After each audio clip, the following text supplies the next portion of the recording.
In the frozen silence of the Arctic Circle, a billion-dollar oil extraction platform was hiding a lethal secret. Deep within its structural steel, a thermal stress fracture had begun to split the main support pillar, a crack invisible to the most advanced ultrasound sensors in the world. If that pillar snapped, 10 million gallons of crude oil would pour into the pristine polar waters, triggering the greatest environmental collapse in human history. The engineers were focused on their computer screens, unaware the ice beneath them was groaning. But Koda, a 120-pound Alaskan Malamute with a scarred ear, could hear the steel screaming through the pads of his feet. This is the story of the dog who stood his ground against a titanium giant to save the North. Title: The Arctic Pulse, the Sentinel of the Iron Ice. Chapter 1: The Invisible Snap. The Northern Star was a marvel of modern engineering, a 50,000-ton island of steel anchored to the floor of the Beaufort Sea. It was built to withstand 100-foot waves and hurricane-force winds that could strip the paint off a ship in minutes. To the 200 workers living on board, it felt as solid as a continent, a safe haven of warmth and light in the middle of a frozen, hostile void. They lived their lives in a world of humming generators and glowing screens, believing that they had finally conquered the most brutal environment on Earth. But the Arctic is a living, breathing entity, and it does not take kindly to the intrusion of steel and fire.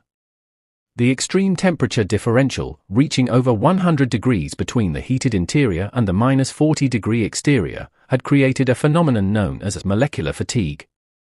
Deep within the primary ballast leg, a microscopic flaw in the steel began to widen. It was a thermal stress fracture, a silent killer that grew in the dark, hidden behind 3 feet of reinforced, high-tensile concrete. The platform's safety systems were the most advanced in the world, utilizing ultrasound and seismic sensors to detect the slightest shift in the sea floor. However, these systems had a fatal flaw: they were programmed to filter out background noise. The sensors interpreted the subtle vibrations of the growing crack as the natural shifting of the surrounding ice pack. To the computers, the Northern Star was in perfect health, but to the structure itself, the countdown to a total collapse had already begun. If that support pillar snapped, the results would be biblical. 10 million gallons of crude oil were stored in the subsea tanks directly beneath the platform. A structural failure would cause the rig to capsize, rupturing the containers and spilling a black tide into the pristine polar ecosystem. It would be the greatest environmental disaster in human history, an oil spill that could never be cleaned up because the ice would trap the poison for decades.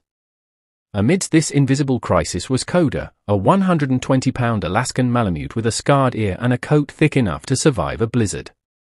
Koda wasn't a pet, he was the station search and rescue dog, a creature born of the tundra and the wind. While the humans relied on satellite data and digital readouts, Koda relied on the ancient language of the Earth.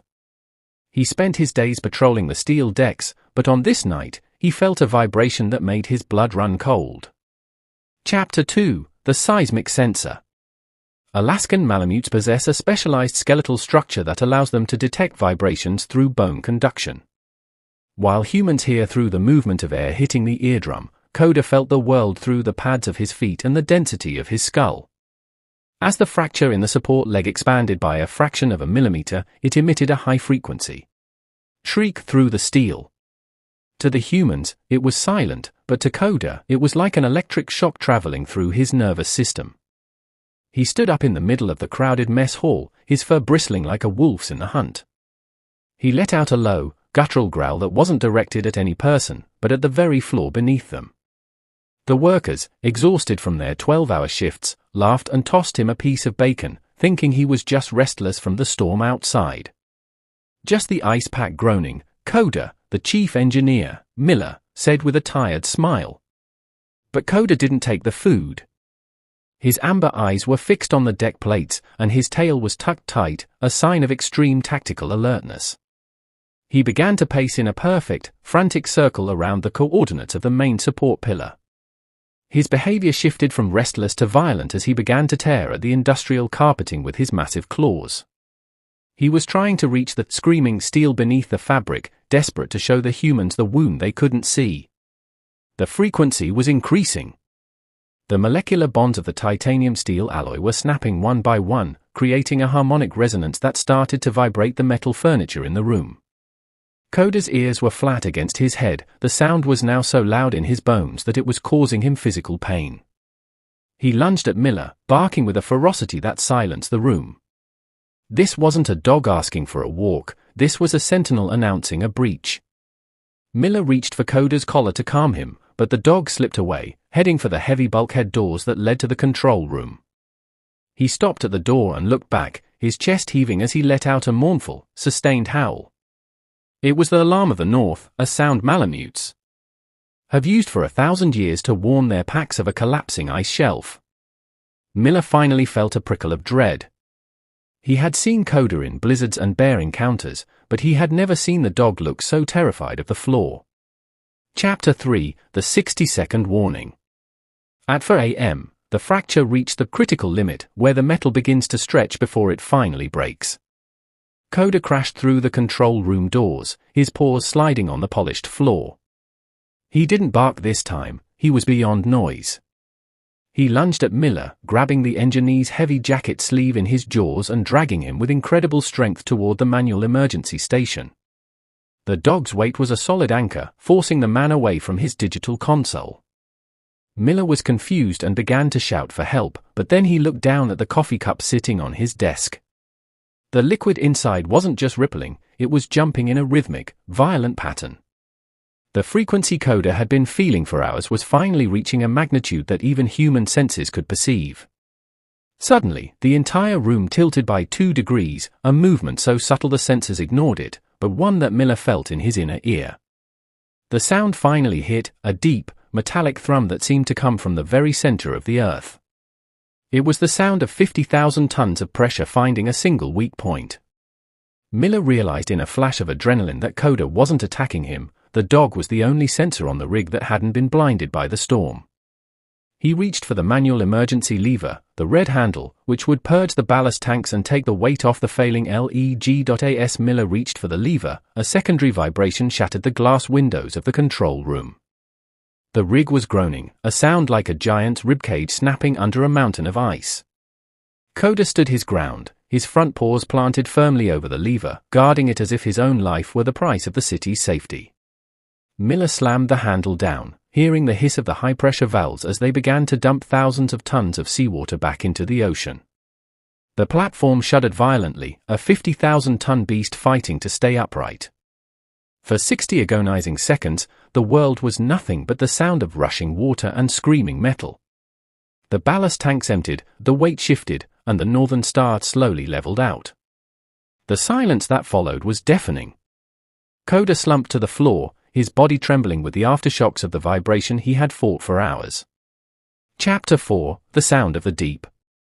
Minutes later, the emergency dive team was lowered into the freezing depths of the ballast chambers. They moved through the dark water with high-powered sonar, looking for the ghost that Koda had detected.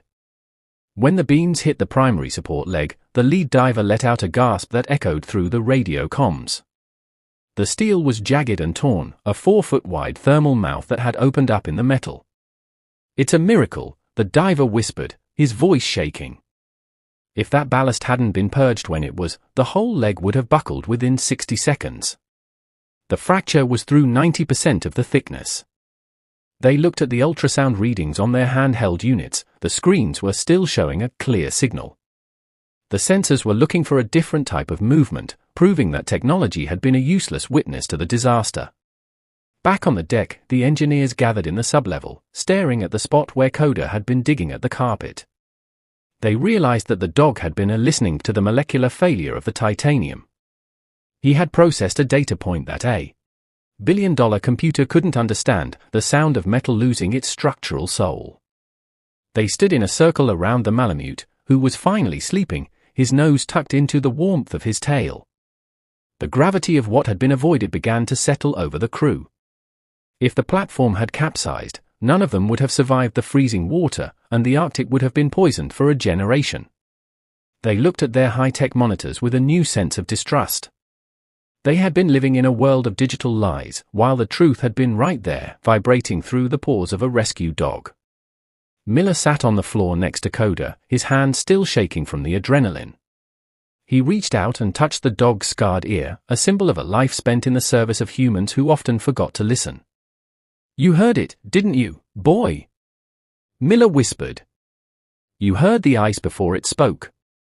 Koda didn't wake up, but his tail gave a single, rhythmic thump against the steel, a sound of safety that was better than any alarm. Chapter 5: The Frozen Legacy. Koda was flown to the mainland on a private jet, a hero whose name was now known from the oil fields of Alaska to the boardrooms of London. But his impact went far beyond a single night of bravery. His actions forced a global re-evaluation of how offshore platforms are monitored. The Koda initiative was launched, a multi-million-dollar program that integrated working dogs into the safety protocols of every Arctic rig.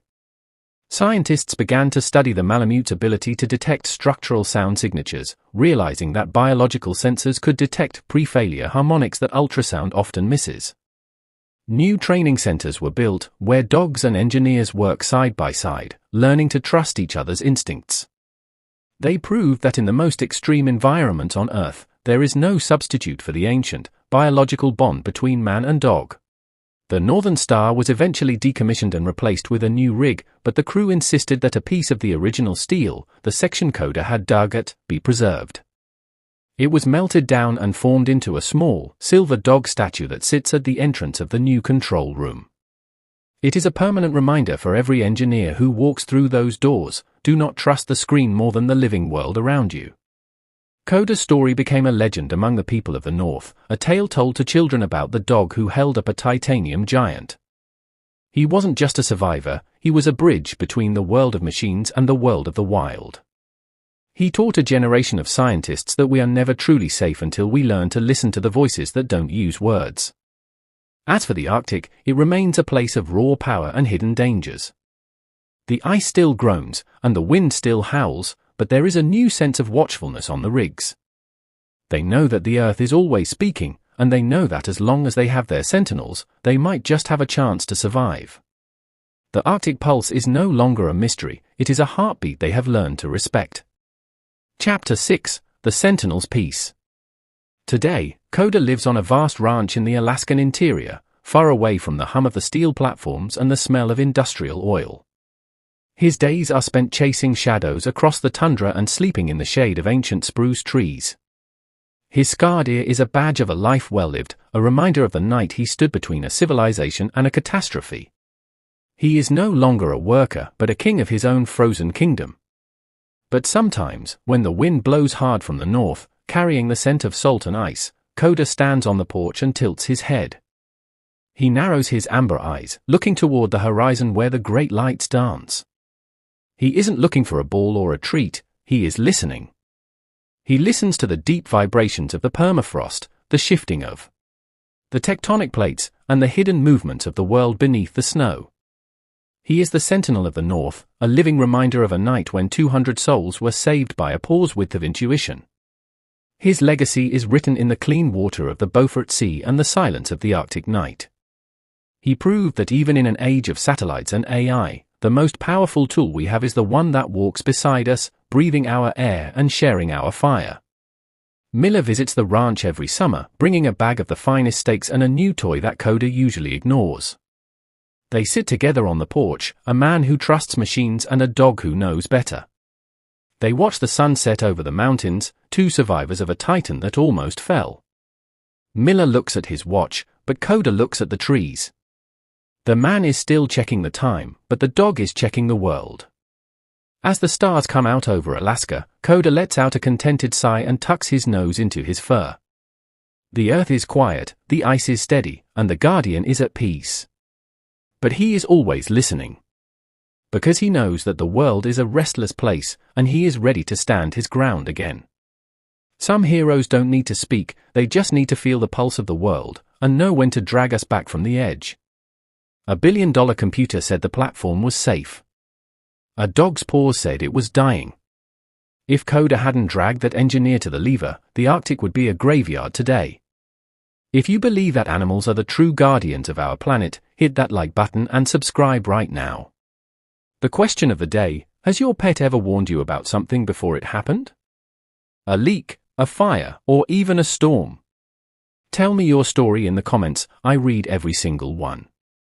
Don't let Koda's bravery be forgotten. Click the notification bell and I'll see you in the next epic survival story.